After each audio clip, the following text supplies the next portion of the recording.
I wanted to talk about something today that I think is a question of ethics, although I'm sure a lot of you will have some comments as to this particular topic. But for those of you who are completely unaware of what has happened over the past year, actually a couple years in the Netherlands, recently the Dutch government basically came out and told 3,000 farmers, you either sell your land to us for what we think is a fair price.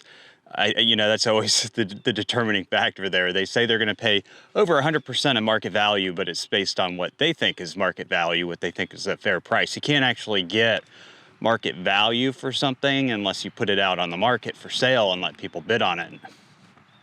Anyway, but they basically said you either sell it to us or we're going to force the sale on you. This seems like a really dumb concept because the Netherlands is a pretty small country. I mean, it's about the size of Maryland, but it has this massive beef and dairy export business, and it really sustains a lot of the food security throughout Europe. I mean, without the Netherlands providing such intensive farming to provide so much food to the rest of Europe, they would have a serious food problem. So the farmers obviously have, over the past year or so, they've been protesting this. They've been very much against it. And it's, a lot of people have called it a massive land grab. A lot of it has to do, again, with, those environmental policies. And apparently what has happened here is the Netherlands was not meeting their environmental goals or the policies that have been put in place for them, and so this is the means in which they've decided to do it. In some ways, it's almost as if they're saying their hands are tied in the situation. I don't know. I think that if you are a standalone, independent country, you should have whatever choice you want to make, whether you want to be a part of something or not be a part of something. The other thing that I found interesting about this is that the Netherlands signed up to be one of the World Economic Forum's food hubs, innovative food hubs. And, whether or not that may or may not be having an impact here, and this is where the question for me of ethics comes in, regardless of what you think. Yes, the Netherlands has intensive farming practices. I do think that if the farmers were given a chance, they could progress and see better ways of doing things that are less harmful for the environment. They're not even giving them that option in this case. But they've also been they've played a necessary role in agriculture. And, I think that sometimes when you look at impacts, environmental impacts, you look at a heavily populated area like Europe, it's kind of a necessary evil to have some high impact areas. And just because it's high impact doesn't mean it can't be done in a good way. I mean, the Netherlands actually, when it comes to humane agriculture, they have very high standards. They live up to those standards. There are a lot of things that I think could be improved upon, but I also don't believe in shutting down 3,000 farmers. And again, I think that the overall issue here comes into a question of ethics, really. I mean, at the end of the day, should the people who are making these decisions be making them knowing that they're going to see substantial economic gain off of it? And that's where I'd like to go with this conversation. You're welcome to give me your input on any of those other things that you might be thinking or feeling about what's happening over there. But similar to when we in North Carolina, we had a lot of lawsuits brought against hog farmers here. And it didn't take long to research those lawsuits and figure out where the money was coming from to front the lawsuits, and where the influencing was coming from to get people involved in the lawsuits against the farms. And you found that a lot of these people and organizations were people who were involved in companies called Beyond Meat and Impossible Foods. And to me, it seemed like, coming in and funding this stuff, funding these campaigns against these farmers, was was a tricky move because you're shutting down your competition. You're not fairly competing with them, you're shutting them down. And they kind of had another benefit for them. It was right after China bought out Smithfield. So you had all these independent farmers, they don't belong to Smithfield, but independent farmers who were providing hog meat to Smithfield. The public opinion at that point in time was China owns all these farms, yeah, go ahead and shut them down. And it wreaked havoc. It shut down farmers who had been in business for generations. Knowing that story, and I had done a video called "Don't Depend on Your Right to Farm." I'll post a link up top to that video so that you can go and check that out. I get a little more into detail on that subject there. And I actually, you know, at Farm Aid concert this year, I had a very long conversation with somebody about the right to farm. They told me that because our nonprofits t-shirts say "Defend the Right to Farm" on the back of them. And our logo, our original logo, says the "Defend the Right to Farm" behind it. And they were explaining to me that, you know, the defend the right to farm, the right to farm is just protecting these big industrial farms, and, you know, I'm putting out the wrong narrative, et cetera, et cetera. And I had a very long conversation with that person about how farming rights, they bleed down very quickly, all the way down to people who are just having a homestead. And when you start removing those rights, the basic rights to farming, you impact all those small people down the line more so than you do the industrial farms, because the industrial farms have a lot of funding, they have a lot of money coming into it. That's not the way to go about it. You should never, I mean, those rights, I feel like they're inherent rights. They shouldn't ever be taken from us. But there is a very strong movement out there. This person described to me their movement in destroying the narrative of the right to farm. And I disagree with it. I didn't have a hard time explaining it to them. I think I actually may have made them think a little bit about what they were doing. But in any case, back to the subject matter here. But that was a great video if you want to watch it. So I wanted to see if there were any alternatives to this food hub, because it seems to me that if you are working from a standpoint of destroying the farms, which is basically what's happening. I mean, they're going in, they're removing these farmers, and they're reducing productivity. You know, for this innovative food hub, what was the plan to replace that? You know, what does the WEF have anything in store? Does the Dutch government have anything in store? Is there anything that's going to take place that would replace that massive basically loss of protein going onto the market? Because we are omnivores, we do need protein. I know that there are many of you out there who are vegetarians, and that's great. That's, you know, it doesn't bother me one bit. But the fact is that, you know, with proteins, whether it's meat protein or plant protein, wherever it's coming from, when you create a significant shortage, it kind of comes down that board. It's going to impact every type of protein. So, you know, where are they going to make up for this massive protein shortage? Well, it just turns out that as of about a year ago, the Netherlands is home to two of the largest lab-grown meat corporations in the world. One of them, Meatable, is arguably one of the largest. I think they were both startups, and Meatable's the one that kind of got the deal on this. And when I get into this is, you know, for me, I look at this as a situation of corporate fascism. I think of it as a situation of corporations controlling governments, shutting people down to push not their own narrative, but their own products, to make their own money, to consolidate the industry unfairly. And I disagree with it. I'd like to know what your opinions are on it. Maybe I'm just reading this whole thing the wrong way. But I looked into one of those companies. I didn't look into both of them. I looked into the larger of the two, the one that's expanding the most. And that company is called Meatable. And Meatable entered a deal not too long ago with Royal DSW. I'm sorry, Royal DSM. And basically, they entered this deal with Royal DSM. Big mistake. To create this meat product, this cell-based meat product on a massive scale. It's supposed to be guilt-free. You know, they can go in, they could take a couple cells off of an animal, and they can create up to like 22,000 pounds of meat. And I did a video a while back just kind of talking about some of these alternative meats, alternative proteins, and I talked about how a think tank here in the United States, Rethink RX, actually believes that within 10 years, and this was posted back in 2019, so by 2029, 2030, in that time frame, they're expecting that this new type of technology will completely upset the beef industry in the United States, make it obsolete.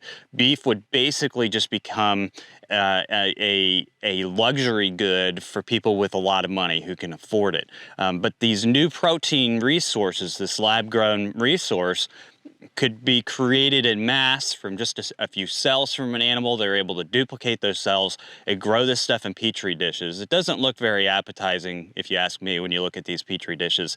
But you know, to some people, it might kind of be an exciting thing. I don't know. There's a lot of people who kind of live in like an avatar futuristic world that think, you know, the future of mankind is the Jetsons, and this is like an amazing accomplishment. To me, it's a bit odd, it's a bit gross. I'm not sure I want to put that into my body. And when I get a little bit more into Meatables and the DSM relationship, I'm not entirely sure that you're going to want to put it into your body either. But like I said, if it's something that, you know, tickles you, go for it. It's not my kind of thing. I prefer all natural. I was actually, we were making cookies the other night with our kids, and we use lard most of the time when we're making Grandmommy's cookie recipe, which is the cream cheese cookie recipe. Oh, it's fantastic. It's fantastic, and it tastes really, really good with lard.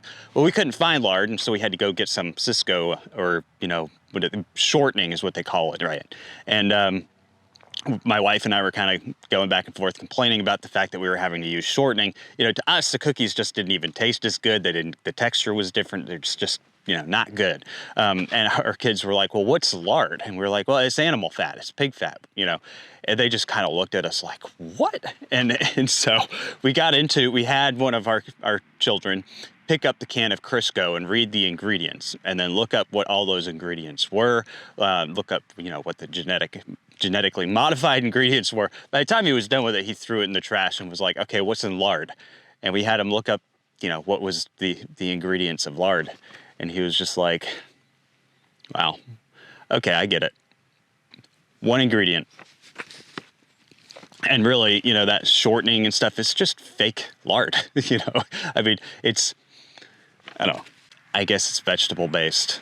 Anyway, I think that you are what you eat in many ways. And when you choose to eat too much of that fake stuff, I think it causes health problems for you. But that's my own personal opinion. I'm not a doctor, I don't study this stuff, but I have read a lot of different things from nutritionists. Anyway, back to the main point of this. Who is DSM, Royal DSM? Most of you have probably never heard of this Dutch biofood company, but they're a massive Dutch biofood company, and they just happen to serve as an agenda contributor for the World Economic Forum, and not in a small way. I mean, these guys are involved with the World Economic Forum in a very, very big way. So it doesn't surprise me that you have, you know, as a food hub, the Netherlands making this agreement with the World Economic Forum for support, for backing, that the World Economic Forum would want to remove farmers and bring in this biotechnology and try and build it up there in the Netherlands to replace those farmers and benefit off of it, because that's what they're doing. These are corporations. Nobody elected these people. Nobody elected them to the Netherlands government. Nobody elected them, period.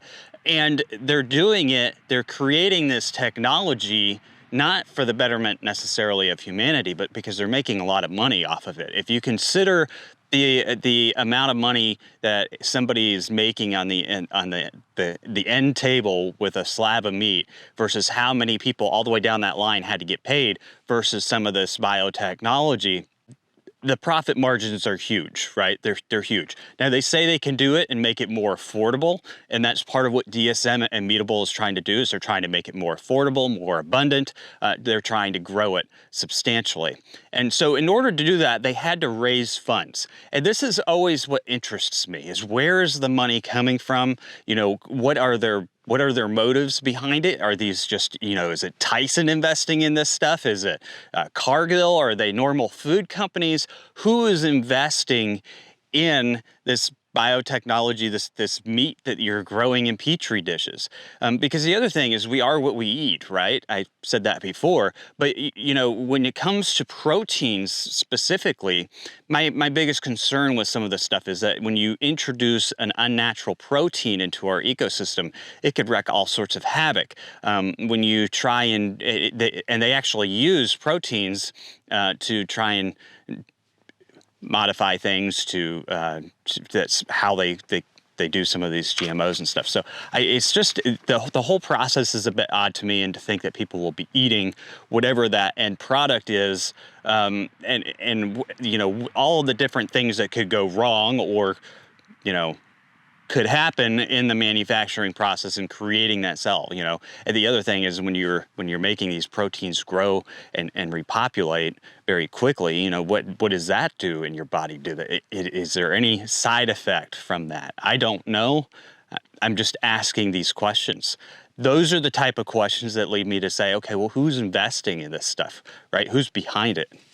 The first name that came up was Rick Klausner. Now, Rick Klausner used to be the CEO for the Gates Foundation. He was the CEO for the Gates Foundation for a very long time. The Gates Foundation invests in a lot of things agriculturally, especially the biotech side of agriculture, and buying up a lot of farmland. They buy up a lot of things. But in this particular instance, Rick Klausner is another interesting character, because he is a scientist. Rick Klausner is a scientist focused on intracellular trafficking, translation, and protein assembly. He is the founder of Altos, a cellular rejuvenation programming biotech company. So he is very involved with biotechnology and, all this cellular trafficking, making proteins bond in certain ways. I mean, maybe this technology is interesting to him, although I'm pretty sure that this technology that they're using to create the food isn't necessarily as cutting edge as the stuff that Rick Klausner works on. Humboldt was another name that came up as a major investor in Meatables. Humboldt is another scientific venture capital company. They're very committed to life sciences, things like that. Sebastian Bernales is one of the founders of Humboldt. It's pretty much his fund, and he's a cell biologist, PhD, and co-founder of Metagenomi. Metagenomi is a gene editing company that has recently partnered with Ionis Pharmaceuticals, who is a leader in mRNA-targeted therapeutic space. So you have this guy who invests heavily in life sciences and things of that nature, primarily cell technology, and his company, his cell genetic gene company, just recently partnered with a pharmaceutical company who focuses in the mRNA area. We're not getting, so far that's just, you've got two cell biologists who are heavily invested in this lab-grown meat stuff. It's interesting that one of them works on, cell trafficking between things and proteins between things. Another one works with, a pharmaceutical company on mRNAs. mRNAs are kind of like the new big thing. A little bit unproven, but they seem to be catching on. A lot of people have been putting a lot of technology behind them.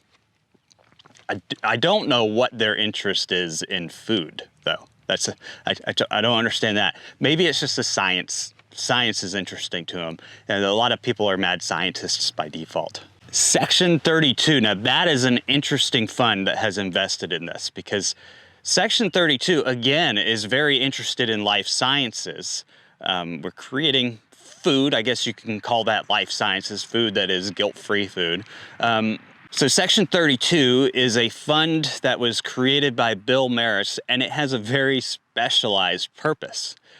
The specialization of Section 32 is to invest in life sciences that would extend our lifespan. See, Bill, he used to be the CEO of Google venture capital, whatever company that is, but he started the Google venture capital company, and he's gone off on his own. He's gone off with this vision of expanding life. And he actually, in an interview with Forbes, said he believes with the technology today, people could live up to 500 years. So, this is a guy who's really, truly, in his own way, going after that everlasting life concept. He's just, stretching for it.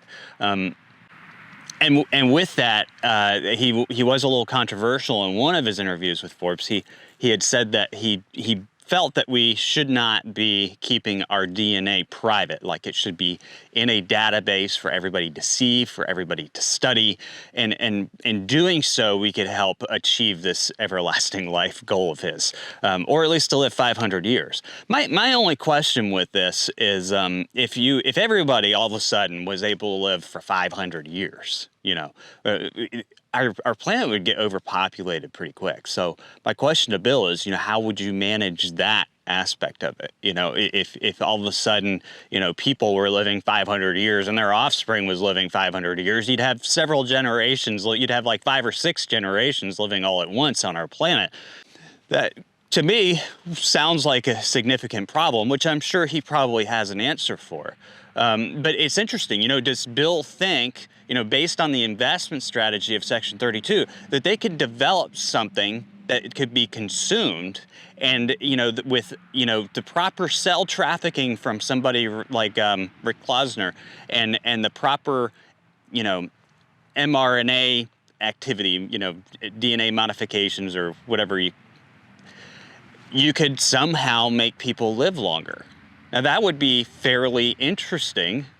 I don't know why else this would fit into their fund's investment strategy, and unless, again, it's just one of those mad scientist things, because it really, like I said, you are what you eat. So maybe there is more technology behind this fake meat that I'm just completely unaware of. Maybe it's not just cells taken from a cow growing in a dish. Maybe it's got some special powers to it or something like that. Another name that pops out of this whole thing is Jeffrey Leiden. Jeffrey Leiden is, he's in Boston. He's another scientist, doctor.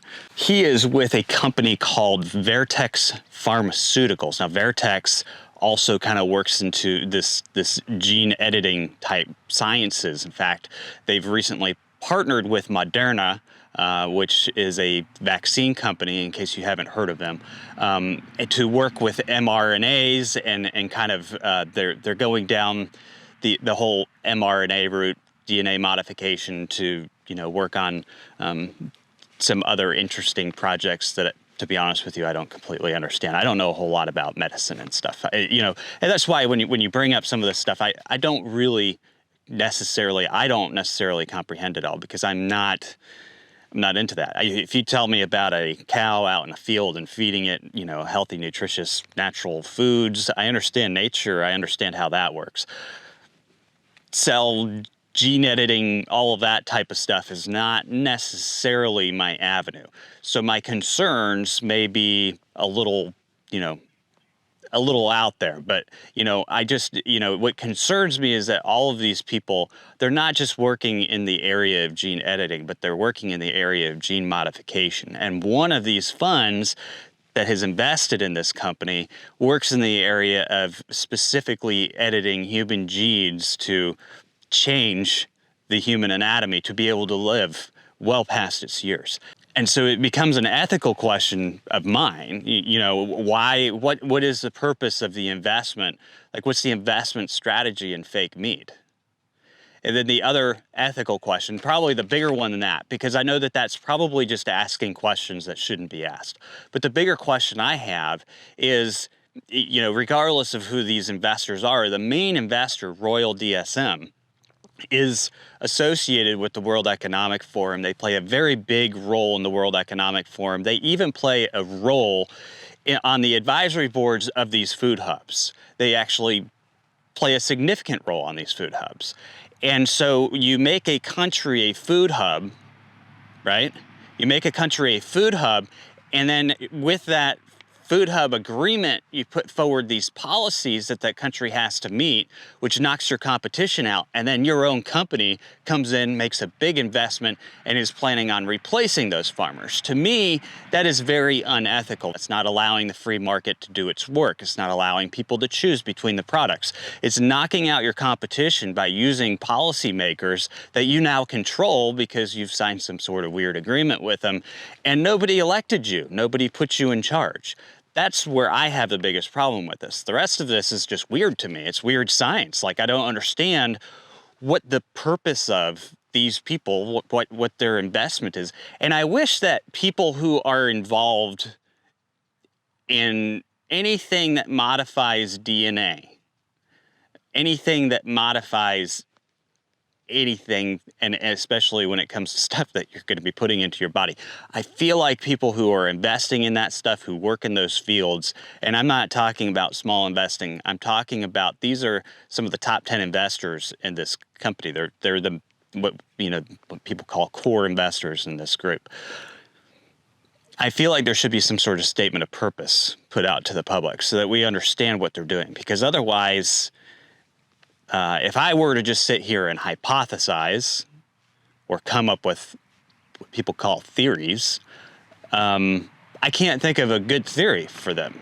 They would all be pretty negative theories in my book. And honestly, I wouldn't eat their meat because I don't know what they're doing. And I guess they could put out a statement of purpose and I still wouldn't necessarily know. But, at least, have some transparency to this stuff, because it's just weird. Anyway, so I'd love to hear your thoughts on it. Feel free to comment either way. Let me know what you think about, like I said, a non-government body coming in and taking control, a non-government body that's associated with the growth and development of corporations, and one of those corporations being the main benefactor of policies that are being put in place to put independent farmers out of business. Another ethical issue here is the consolidation of the food industry, which you're kind of living under an illusion anyway. I mean, when you go to the grocery store, you see all these brands, you see all these products, and you think, oh, I have all these great options, and you don't realize that they're all owned by 6 companies. But at least when we have independent farmers, we have 3,000 different farms, there is some kind of distribution in the market. But when you narrow that down to 1 or 2 biotech food companies, I mean, I'm sorry, but you would lose your food sovereignty. You would lose your right to choose where that's coming from. And then, the other thing is, should these gene editing, probably highly intelligent scientists be that invested in our food technology? Like, if what they're trying to do is just simply duplicate a cow's cells in a petri dish and grow it into a steak, why do you need people in there to modify it? I mean, what's the modification for? And what would be their investment strategy there? I mean, maybe it's the technology they're after, but I have a feeling they've already got this technology. I have a feeling the food industry came after it. It's a good ethics conversation. Let's put it that way. Oh Lord, thou preservest man and beast is all I have to say to that.